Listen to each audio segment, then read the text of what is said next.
예, 삼지대 빅텐트 얘기를 한번 해보도록 하겠습니다. 자, 합당 후 탈당 후폭풍. 자, 이낙연은 광주, 이준석은 대구라는 물음표를 좀 달아봤는데요. 자, 먼저 3당 얘기부터 해보도록 하겠습니다. 자, 이름은 개혁신당으로 하기로 했고요. 공동대표의 이준석 대표. 자, 지금 화면에 보이는 장면이 지금 현재 광화문 인근 식당에서 삼정당 관계자들이 모여서 이렇게 저녁 식사를 하는 장면. 앞에서 이제 모두 발언도 했다고 하는데 그 목소리 저희가 준비되는 대로 들려드리도록 하겠습니다. 이낙연 대표와 이준석 대표, 공동대표가 나란히 옆에 앉았고 오늘 저기에서 어떤 뭔가 결정이 한다기보다는 처음 이제 합치기로 한 뒤에 첫 번째 회의라 안에서 어떤 내용들이 논의가 될지 굉장히 관심이 갑니다. 금태섭 전 의원의 모습도 보이고 이원욱 의원의 모습도 보이고 있습니다. 자, 선혁 변호사님이 보시기에는 일단 개혁신당 이름으로 확인을 했고요. 아마 이 색깔도 아직까지 결정은 안 됐습니다만 주황색, 개혁신당의 색깔로 갈 걸로 지금 예상은 되고 있습니다.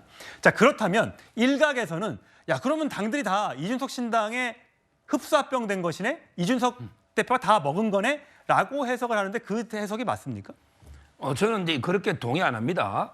오히려 근데 그 이준석 대표가 진보 진영으로 오히려 근데 그 포획된 이름만 이게 개혁신당이지 오히려 근데 여러 가지 구성을 보면요.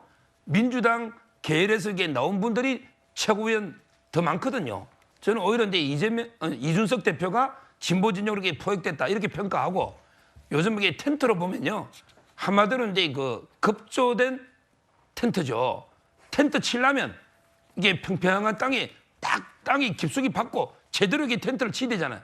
아마 이제 어떻게 밥상에 우리도 한번 민심 올려보자.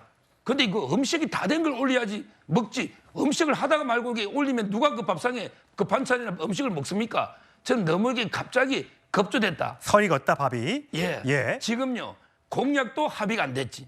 그다음에 공천을 어떻게 하지 합의 안 됐지. 저는 이 텐트요 조금만 이게 바람 불면요 난리가 버릴 것 같아. 아, 그렇게 전망하시는군요. 자, 조금 전에 있었던 이준석 대표 공동대표와 이낙연 공동대표의 발언이 들어왔다고 합니다. 잠시 들어보실까요? 통합 협상을 이렇게 타결해 주시는 여러분께 감사드립니다. 국민 여러분의 기대에 부응하도록 최선을 다하겠습니다. 또한 빨리 지도부를 정식으로 가동해서 이 시기에 필요한 일들을 신속하게 추진하겠습니다. 통합은 이제 시작입니다. 그리고 시작이 반이라는 말이 있는 것처럼 나머지 반을 채우는 건 아마 저희의 역량일 것이고 또 저희의 자세에 달려있다고 생각합니다. 예. 자, 한민수 대변인. 네.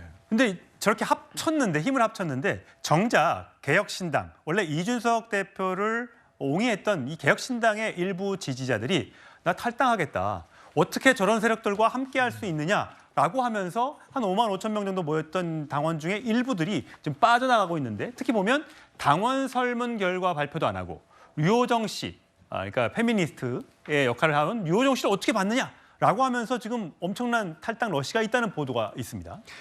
저럴 수밖에 없을 겁니다. 왜냐하면 이준석 대표를 좋아하는 그 지지층이 이른바 팬덤이 모여있는 층에서는 좀 받아들이기 힘든 세력이라고 할까요? 분들이 같이 이번에 모두 한꺼번에 모였어요. 아마 이준석 대표도 저런 점을 좀 우려를 했을 겁니다. 예. 그러다 보니까 개혁신당이라는 당명을 끝까지 고수한 것도 있을 거예요. 근데 저게 나올 수밖에 없는 거고. 근데 앞으로의 과정들을 보면은 지금 오늘 왜 또 이 설 명절에 명절 첫날 그 합당 발표를 하고 설날 지나서 오늘 다시 왜 모였겠습니까? 계속적으로 주목도를 높이겠다는 의도가 있는 거거든요. 언론에 지금 당장 하니까 우리 채널A에서도 바로 보여주지 않습니까? 그런 걸 노리고 하는데 실질적인 과정에서는 저렇게 당원들의 분노도 좀 있을 거고 우리 또 민주당에서 볼 때는 이낙연 대표의 저런 행보가 또 썩 흔쾌하지 않은 부분도 있습니다. 왜냐하면 우리 당대표까지 하신 분인데 지금 가서 저렇게까지 이준석 대표의 개혁신당에 거의 흡수되는 모양새로 들어가는 모습을 보면은 좀 씁쓸한 점이 많이 있어요. 실질적으로 근데 협상에 들어갈 때 시작이 반이라고 하지만 저는 정책과 지금 정책 때문에도 개혁신당 지지자들이 지금 탈당을 한다는 거거든요. 본인들이 좋아하는 정책이 공약이 사라질 걸 우려를 하기 때문에 또 하나는 총선에서는 가장 중요한 공천 문제가 가장 클 겁니다. 이미 선거제가 준연동형제를 유지하기로 됐기 때문에 빨리 서둘러가지고 합당 선언문을 발표했지만 저런 많은 계파들 그리고 많은 성향 정말 어찌 보면 보수와 진보 진보 중에서도 상당히 왼쪽에 있는 정당까지 다 모였기 때문에 이걸 놓고 공천 지역구가 됐든 비례대표 순번이 됐든 내기가 상당히 쉽지 않다. 공천이나 이런 부분에 있어서 합당 선언을 했지만 파열음이 많이 날 것 같다는 생각이 듭니다. 예. 자, 이준석 대표가 다음 주, 지난주 다음 주였으니까 이번 주가 될 수도 있을 텐데 금방 지금 4석의 의원을 확보하고 있습니다만 대여섯 명 또는 7명까지 의원을 확대할 수 있다라는 긍정적 장밋빛 얘기를 방송에 나가서 했는데 과연 그게 현실화될지는 아직 모르겠습니다만 어쨌든 이준석 대표는 개혁신당에 있는 함께하는 그 사람들을 좀 다독이는 그런 모습을 보이고 있습니다. 기호 3번 큰 문제 없을 거다. 현재까지 의석 4석인데 다음 주까지 6, 7석까지 늘어날 계획이다. 3월 중순쯤 기호가 확정 시기가 되면 교섭단체에 갈 수 있을 것으로 생각한다라고 얘기를 하고 있습니다. 정광희 대변인. 네. 이게 궁금한 게 4석이면 이게 받는 정당 보조금과 5명 이상일 때 받는 보조금이 네. 차이가 많이 난다면서요? 네, 맞습니다. 그래서 이게 지금 4석이니까 한 명을 어떻게 끌어오느냐 마느냐. 그게 네. 4월 총선 2달 전인가요? 언제까지? 4월 2월 일단 15일까지. 2월에 한번 하고요. 3월에도 결정이 나는데 예. 이게 그 경상보조금과 선거보조금이 나뉘어 있기 때문에 예. 경상보조금이 이제 2월 중순에 집행이 됩니다. 5명 이상이 되면 그 금액이 상당히 차이가 많아지죠. 저는 이준석 지금 개혁신당 공동대표가 얘기하는 뭐 이번 주 안에 6, 7석까지 늘어날 수 있다는 부분에 대해서는 일정 부분 공감하는데요. 그게 3월 중순쯤 가서 교섭단체를 구성할 정도까지 될 수 있을까에 대해서는 의문입니다. 물론 앞으로 이제 국민의힘과 이 민주당의 공천 과정에서 탈락하는 사람들, 예. 탈락하는 현역 의원들이 어떤 행보를 보일지는 제가 뭐 단언하기는 어렵습니다만 그 숫자가 저렇게 많아져서 20석까지 갈 거라고는 예상하기가 어려울 것 같습니다.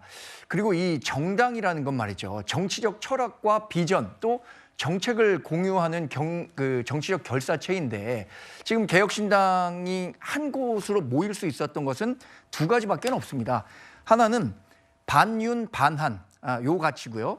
또 하나는 이 두 대표가 원내에 진입해야겠다라는 이 공동의 목표밖에는 찾아보기가 어렵거든요. 이 영속적인 정당이 되기 위해서는 정치적 철학이 같아야 하는데 앞으로 있을 공천 과정에서 악마는 디테일에 있다고 하는데 그 과정들을 무난히 잘 넘어서 정말 다음 선거에서 유권자들의 표를 받을 수 있는 정당으로 발돋움할 수 있을지는 상당히 의문스러운 관점으로 보고 있습니다. 예.